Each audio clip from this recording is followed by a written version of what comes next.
আমার মেম লাগিবই লাগিব কৃষ্ণ মেমক। আমার স্কুলত এনেই শিক্ষক নাই, বাইদেউক বেলেগ স্কুলত দি দিছে। বেলেগ স্কুলত ট্ৰান্সফাৰ হৈছে, এতিয়া তোমালোকে বাইদেউক যাব নিদিয়া? তোমালোকৰ স্কুলত পৰ্যাপ্ত পৰিমাণে টিচাৰ আছেনে? এতিয়া তোমালোকে কি বিচৰা? এতিয়া বাইদেউক তোমালোকে যাব নিদিয়া? আমাক কৃষ্ণ মেম লাগিবই। ইয়াত এনে আমালোকক স্কুলত শিক্ষক নাই, আৰু ইয়াৰ পৰা কৃষ্ণ মেমক আন এজনৰ স্কুলৰ পৰা ট্ৰান্সফাৰ কৰি দিছে। সেইকাৰণে আমাৰ কৃষ্ণ মেম লাগিবই। যেতিয়ালৈকে আমাৰ কৃষ্ণ মেম আমাৰ স্কুলত নাহে এতিয়ালৈকে আমালোকে আন্দোলন কৰিয়ে থাকিম। তোমালোকৰ বিদ্যালয়খনৰ নাম কি আছিলে? কাছকাটি মজলীয়া বিদ্যালয়।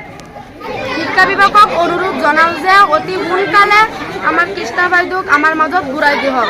আমি বিদ্যালয়ৰ পাঠদান বন্ধ ৰাখিম, মানিবই লাগিব। সন্মুখত যি ছাত্ৰ ছাত্ৰীৰ এটা হুলস্থুলীয়া পৰিৱেশটোৰ কিহৰ ভিত্তিত পৰিৱেশটো সৃষ্টি হৈছে কি ক'ব? আমি তাৰমানে ছাত্ৰ ছাত্ৰীৰ পৰা শুনা পাইছো যে আমাৰ এই স্কুলত প্ৰায় আজি 5 বছৰ হৈ গ'ল কৃষ্ণ বাইদেউ এজনী আছিল। কৃষ্ণ বাইদেউ বোলে আজি কালি শুনিছো আমি যে এইজন বাইদেউ বোলে সেইটো স্কুলত মডাৰ্ণ স্কুলত ট্ৰান্সফাৰ হৈছে। সেইটো কাৰণে আমাৰ স্কুলৰ ছাত্ৰ ছাত্ৰী বা আমাৰ যে ছাত্ৰ ছাত্ৰীৰ অভিভাৱক আছে সিহঁতে গম পাই আমি আজি এই অৱৰোধ কৰিছো যে এই শিক্ষকজন আমাৰ এই স্কুলত লাগে। আমাৰ এই স্কুলত প্ৰায় 11টা ক্লাছ আছে, টিচাৰ ক্লাছৰ বহুত কম আছে।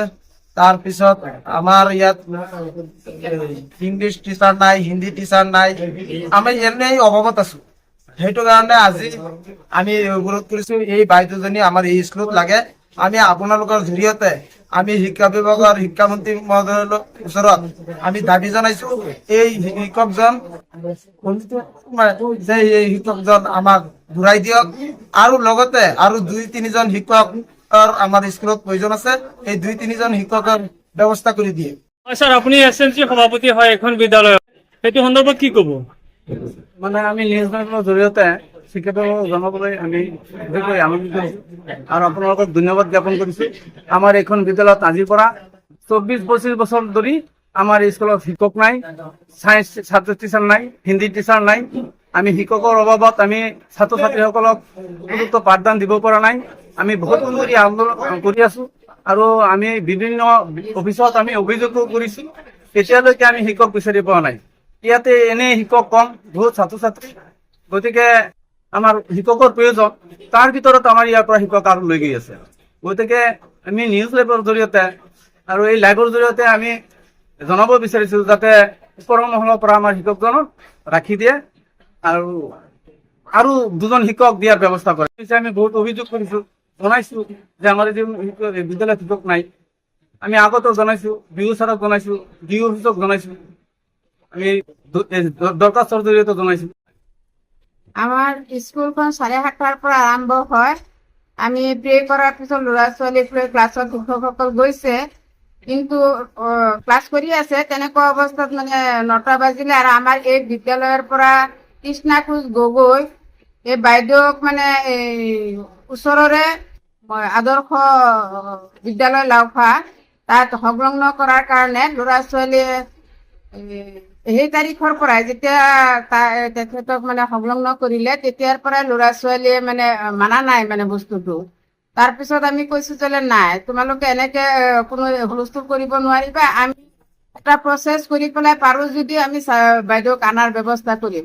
গাৰ্জেন অভিভাৱকসকলে আপত্তি কৰি আছে যে আমি আন্দোলন কৰিম, আমি বিঅ অফিচত যাম, আমি ক'ত যাব লাগে যাম, যদি আমাৰ বাইদেউক ঘূৰাই নিদিয়ে তেতিয়াহ'লে আমি আন্দোলন কৰিম, ল'ৰা ছোৱালীক লৈ পেলাই আমি আন্দোলন কৰিম। পিছত কৈছে না, আন্দোলন কৰাটোতো ঠিক নহয়, গতিকে আমি চাই লওঁ যদি আমি প্ৰচেছ কৰি বা আনিব পাৰো তেতিয়াহ'লে আপোনালোকে একো ক'বলগীয়া নহয় তেতিয়া। তাৰপিছত আমি অসম চৰকাৰৰ মন্ত্ৰী কেশৱ মহন্ত ছাৰক দি পেলাই আমি লিখাই IAS অফিচত দিলো।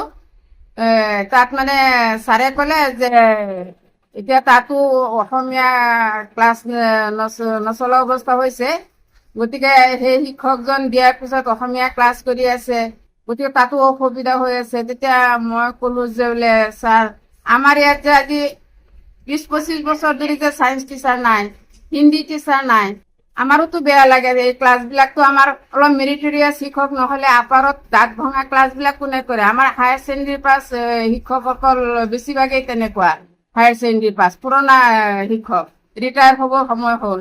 গতিকে তেখেতসকলেতো ইমান ক্লাছবিলাক কৰিব নোৱাৰে। আজিকালি অংকৰ ক্লাছ, বিজ্ঞানৰ ক্লাছ, হিন্দী, ইংৰাজী, ছ'চিয়েল ষ্টাডিজ এইবিলাক ক্লাছ কৰিবলৈ হ'লেতো অলপ মেৰিটৰিয়াছ শিক্ষক লাগে। গতিকে তাইতো বহুতবিলাক ক্লাছ চম্ভালিছে।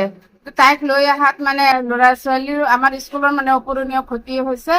গতিকে আমাৰ মানে বাইদেউক উভতাই লাগে, এইটো ৰাইজৰ দাবী, অভিভাৱকসকলৰ দাবী আৰু ছাত্ৰ ছাত্ৰীৰ দাবী।